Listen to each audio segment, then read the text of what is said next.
చాలామంది కూడా జప కార్యక్రమాలు చేసుకుంటూ ప్రతిరోజు 500-600 రూపాయలకు భోక్త కార్యక్రమం వెళ్ళుకుంటూ ఇబ్బందికర పరిస్థితులు కుటుంబాలు తీసుకుంటున్నారు.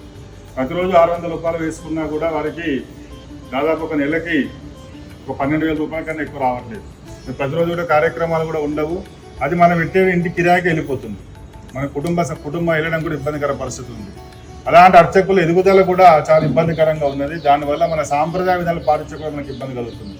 అలాంటి సందర్భంలో అనేకమైనటువంటి సేవా సంస్థలు పుట్టుకొచ్చి అర్చకులకు, బ్రాహ్మణులకు, పురోహితులకు అందరికీ కూడా సేవ చేయాలనే ఉద్దేశంతో వారందరినీ ముందు నడిపిస్తే మన వేదమైన భక్తులని చెప్పేసి అందరికి కూడా వేద ఆశీర్వచనాలు లాంటి ఇవ్వాలని చెప్పేసి మీ ద్వారా అందరూ కూడా వేదాసనం తీసుకోవాలని చెప్పేసి ఎంతో మంది కూడా బ్రాహ్మణులకు సహాయం చేయడం ముందున్నారు చాలా మంది. అయితే సేవ చేద్దాం ఉద్దేశం అందరికీ ఉన్నా కూడా ఏ మార్గం ద్వారా చేయాలనేటువంటి మార్గం వాళ్ళకి తెలియదు. అలాంటి టైంలోనే కొన్ని సంస్థలు పుడుతున్నాయి. అందులో భాగంగానే వేద విజ్ఞాన సమితి అనేటువంటిది ఒకటి స్థాపించి వారు ఎవరైతే పేద బ్రాహ్మణులు ఉన్నారో, అర్చకులు ఉన్నారో, పురోహితులు ఉన్నారో, నీడు ఎవరికైతే అవసరం ఉంటుందో వారికి ప్రతి నెల కూడా ఎప్పుడు అవసరం ఉంటే అప్పుడు నిత్యావసరకు అందజేస్తూ వారి మంచి కార్యక్రమాలు చేసి మన భోజన కార్యక్రమం కనుక అందరూ కూడా వేద విజ్ఞాన సమితికి మన బ్రాహ్మణ సేవా వాహిని ద్వారా కృతజ్ఞతలు తెలియజేస్తున్నాం. ఇలాంటి కార్యక్రమాలు వారు ప్రతిదినం కూడా నిత్య అభివృద్ధి చేసుకుంటూ పోవాలని, కేవలం గ్రాసరే కాకుండా చాలా మంది అనారోగ్యంతో మన బ్రాహ్మణులు ఇబ్బంది పడుతున్నారు. ఈరోజు అర్చకుల పరిస్థితి చూస్తే దేవాలయంలో అగరబత్తులు పెట్టేసి ఉదయం లేచి మధ్యాహ్నం 4-5 గంటల వరకు వచ్చి మధ్యాహ్నం వరకు 12 గంటలకు ఉండి టిఫిన్ చేయకుండా నైవేద్య కార్యక్రమం సమర్పించడం మూలన ఈ పరిస్థితులలో వారికి బీపీ, షుగర్, అనేకమైన రోగాలు అనేక మంది బ్రాహ్మణులు ఇబ్బంది పెడుతూ ఉన్నారు. అగరబత్తుల వల్ల చాలా మంది అస్తమాలకు గురవుతున్నారు. డూప్లికేట్ అగరబత్తులు పెట్టేసి కూడా ప్రతిరోజు పొగ పీల్చుకోవడం వల్ల కూడా ఇబ్బందికర పరిస్థితుంది. ఆ ఎగ్జాంపుల్ కూడా నేను కూడా ఎగ్జాంపుల్. చాలా అగరబత్తులు పెడితే నాకు జలుబు ఉంటే జ్వరం వచ్చేస్తుంది. ప్రతి నెల ఉచిత వైద్య శిబిరము, ఎవరికైతే ఇబ్బందికర పరిస్థితుల్లో వారందరికీ కూడాను ఉచితంగా కూడా పూర్తిగా హాస్పిటల్లో చికిత్స కూడా మన బ్రాహ్మణ సేవా వాహిని నిర్వహించడం కూడా ఒక నెల 2 నెలలో బ్రాహ్మణ సేవ చేస్తుంది.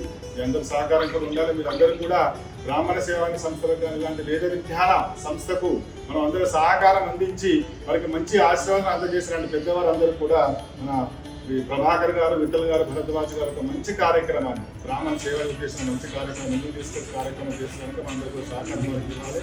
మీరందరూ కూడాను మీరందరూ కూడా వేద ఆశీర్వచనం అందజేసి వాళ్ళ కృతజ్ఞత చేసిన అవసరం ఉంటుంది.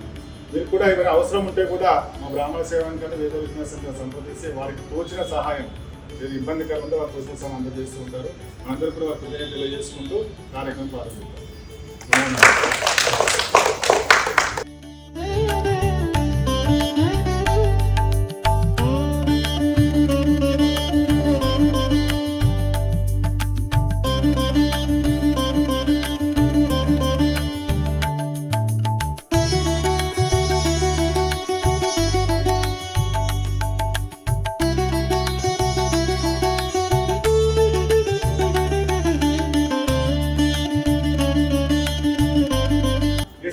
విజ్ఞస్య భారం విదైన జగదాం జంగమస్తావరానాం లక్ష్మీనారాయణాఖ్యం విధునమనుభవతి యద్యుధారాన్ విహారాన్ ఆరోగ్యం భూతమాయు కృతమిదనమివాయచ్యుదాస్తాపదం వః తత్తత్ నిత్యం సమస్తం దశదిశ పురుషో దివ్యహే చక్రవర్తి శతమానం భవతి శతాయు పురుషశ్చేంద్రియ ఆయుష్యేంద్రియే ప్రతిష్టతి.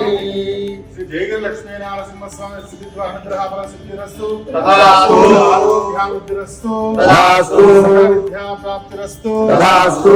శతమానం భవతి శతాయు పురుషశ్చేంద్రియ ఆయుష్యేంద్రియే ప్రతిష్టతి.